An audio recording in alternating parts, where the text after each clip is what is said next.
Hello there guys and welcome back to the channel. So today's video we're going to be checking out Hulkbuster rank 2 6 star 620 in 6.3.6 Thunderstruck lane. So base idea is you deal 90% less damage unless opponent is under a shock debuff. They also have that node where they are unblockable if they have regeneration buff active, and they also have, I think the name is Vivify or Vigor, where they gain a heal buff every 15 seconds or so, unless they are taken down for 25% health or more since the last time it had a chance to activate. But the base idea is, just watch out when they get those regen buffs, because then they are unblockable. And other than that, make sure that the shock is active, otherwise you will deal no damage to your opponent. And you can see how Hulkbuster fares here. Now, sometimes some of these fights are going to be a bit dodgy, but I think that is gonna be kind of like a signature trademark for Hulkbuster, because sometimes opponents just do not want to cooperate. And sometimes, like, my own inputs are coming in a bit too late, and then opponents interrupt my heavy attacks, and But all in all, obviously, I have Quake and Nick Fury synergy to help me out with that.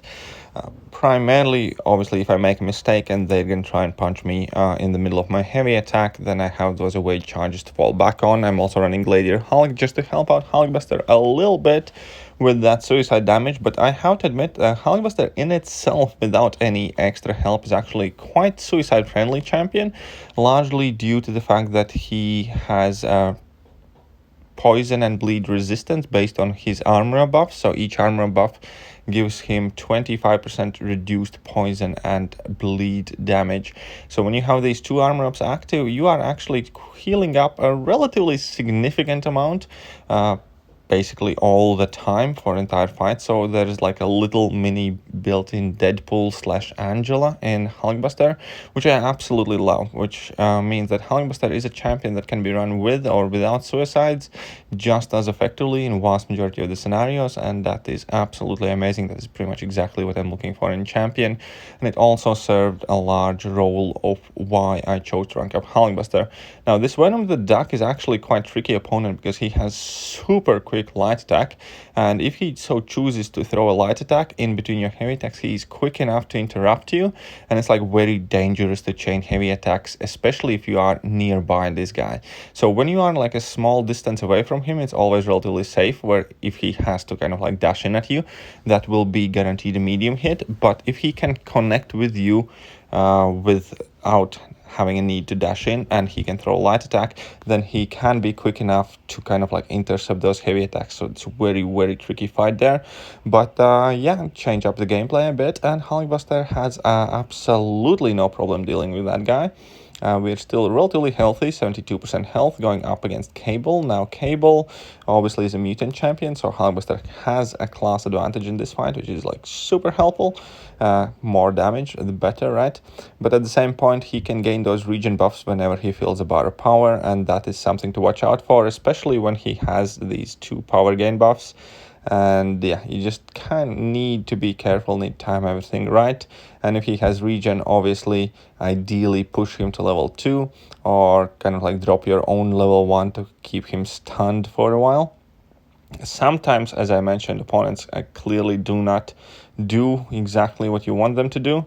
So when that happens, occasionally you get to push yourself level 3, which isn't too bad of a thing, because Hulkbuster's level 3 actually hits really hard, plus you get 3 of those shock debuffs, plus you drain some of their power, and they cannot be pushed to level 3 with your own level 3, so it's always safe to do so. And it's kind of like best worst case scenario, I suppose you can say. It's still kind of like ties in with your game plan, because you still get to place more shocks on opponent, thus increase your damage, and you still are not in a risk of him getting to level 3. Here I just drop a casual level 1 that is unblockable through block 33 hits. It's not too bad at all, considering that it was also level 3, which has a multi-hit animation. And now arguably the hardest fight here, the champion, and this is going to be a quite sloppy fight. I had some more fights recorded, but I actually lost some footage as I was trying to make this video, so I kind of had to redo it, and this is not gonna be as neat and nice fight that I had against this guy before, but still, we're gonna get through him. It's gonna be sloppy, but we're gonna get through, and that is what matters here.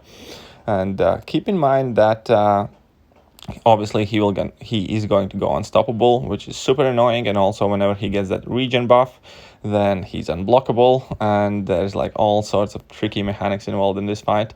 Additionally, if I have no shock debuffs, I deal no damage, but an excellent way how to make sure that you can land a heavy attack pretty much at your will is to drop your level 1, and then they are stunned, and it doesn't matter if he's unstoppable or unblockable, you're still going to be able to get your way. Like here, for instance, I went in for a risky play, he went unstoppable, just dropped my level 1 and waited out that unstoppable buff. So at this point, he's halfway down. We have done quite well so far, but again, unfortunately, he starts going more and more unstoppable frequently. So there I threw a heavy attack, even though I knew he's gonna be unstoppable and he's gonna immediately counter. I just kind of like used that away charge that I had, which is something similar that I do right here, right now. But unfortunately, it wasn't quite enough to wait fully out of the way, so I did get smacked a bit on my face. But yeah, it's all good. It happens. He's at 2% here, and I'm going to drop a last heavy attack and finish off the fight. So as I said, it's quite a messy fight, but he did the job, and that is good enough in my book, remembering how annoying that fight was on initial clear. So yeah, Hulkbuster, champion, no problem, even with that class disadvantage. Now we're going to be up against Wolverine X23, and again, this is quite a tricky fight because obviously you have no control really over how frequently X23 gets those regen buffs, because she has a chance to activate the regen buff whenever you strike her, and you kind of have to check all the buffs and debuffs, power bars, everything extremely closely throughout this fight, because otherwise you're gonna go for a parry by habit, for instance, and she's gonna end up being unblockable, and then she's gonna start hitting you in the face, which is obviously not the desired outcome. So here I go for a chunky level 2. Unfortunately, pretty much none of it crit, but it still does the job as it drains the power locks her, enables me to drop a whole ton of heavy attacks. Now I drop another level 1. I hoped that would finish it, it didn't, but stun lets me drop another heavy attack, and the fight is over. So he's absolutely plowing through these quests. Now there I had to stop recording because I wanted to check out a Marvel Realm of Legends live stream, which was unexpectedly short with a very small amount of gameplay. So I pretty much immediately came back here afterwards and carried on with my path. Now we are up against Dr. Wudu, and Dr. Wudu is obviously quite tricky opponent considering how long he spends unblockable initially at this fight. So you do need to get in kind of like the rhythm of the fight with him being fully unblockable pretty much the entire time. Also, it's much harder to land a heavy attack, obviously, with him being permanently unblockable initially in the fight. So your options are basically either to land level 1 and stun him that way and then land your heavy attack, or go for level 2 or just wait it out, which is pretty much what ended up happening in my fight. And I want you guys to pay attention again. So I have 2 armor buffs. You can see that I was healing for 102 health, and I was taking 82 poison damage. So every tick I was healing up for like 20 health or so, which is still something, which is definitely useful. And here we're gonna have the second armor up activating. What damage are we taking now? I think still 80, so 101 and 80. But anyways, we are netting positive in every fight, so technically you can use Suicide Masteries to heal Hulkbuster up, which is a neat kind of thing. So here again, I push myself level 3, and that should close enough finish Wudu. Unfortunately, it doesn't. Let's say it deals 43k damage, which is extremely solid for a level 3 attack. And yeah, Wudu goes down. So we don't have too many fights left. That's right, in like this under 10 minutes we have already cleared most of the lane in 6.3.6. And for those of you who have done 6.3.6, probably remember that these lanes aren't typically that quick to do. They typically take close to half an hour. So that alone kind of speaks of Hulkbuster's impressive damage output. Now this is going to be a bit jerky fight as well, because towards the end I'm going to decide that I want to trigger his signature ability and try and heal up with it. But obviously, since my Hulkbuster is SIG 20 only, and since I have Liquid Courage active and I'm healing for 30% less, I'm not actually gonna heal for all that much now. His regen is obviously super helpful.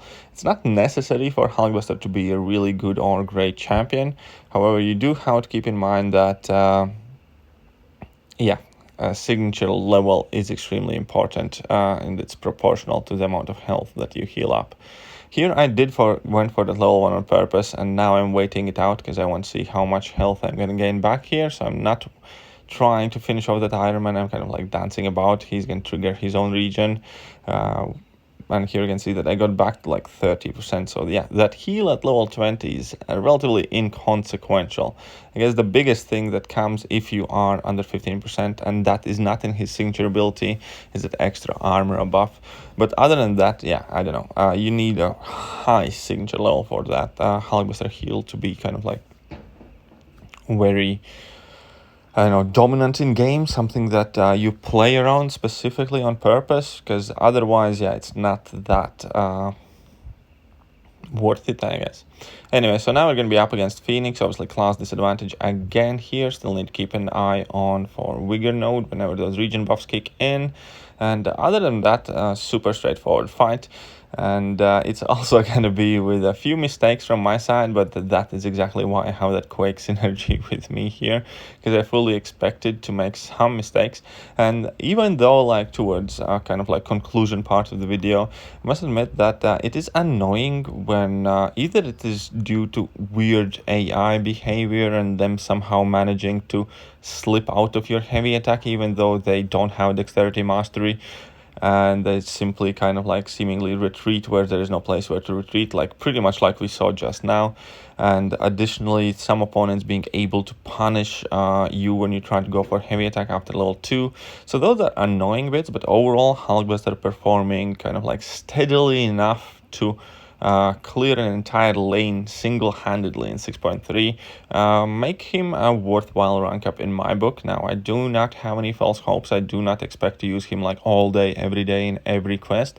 But on top of being super fun champion, I think he will have his use as well. And as I mentioned, the compatibility with Suicide Masteries is definitely something that I do personally like a lot. And yeah, now this last fight is an absolute clusterfuck because I'm gonna play so bad. I don't know. My head just spaced out. I have nothing good to say about this fight. I'm gonna make so many silly mistakes, and eventually I'm also gonna die before just the end of the fight. So yeah, I didn't want to cut it off and kind of like pretend it didn't happen. It did happen. I just played very poorly here. Now I barely survived, and I was like, hey, cool, if I survive from this and make it a clutch win, it's gonna be kind of like a feel-good fight. But I was doing very well up until some mess up, and yeah, no, it's just a bad fight, but I didn't want to cut it out so you guys can see me get wrecked. Anyways, that will do for today. I hope you guys enjoyed today's video, and if you did, then hit that like button, hit that sub button, hit all the buttons, and I'm gonna catch you guys soon. See ya.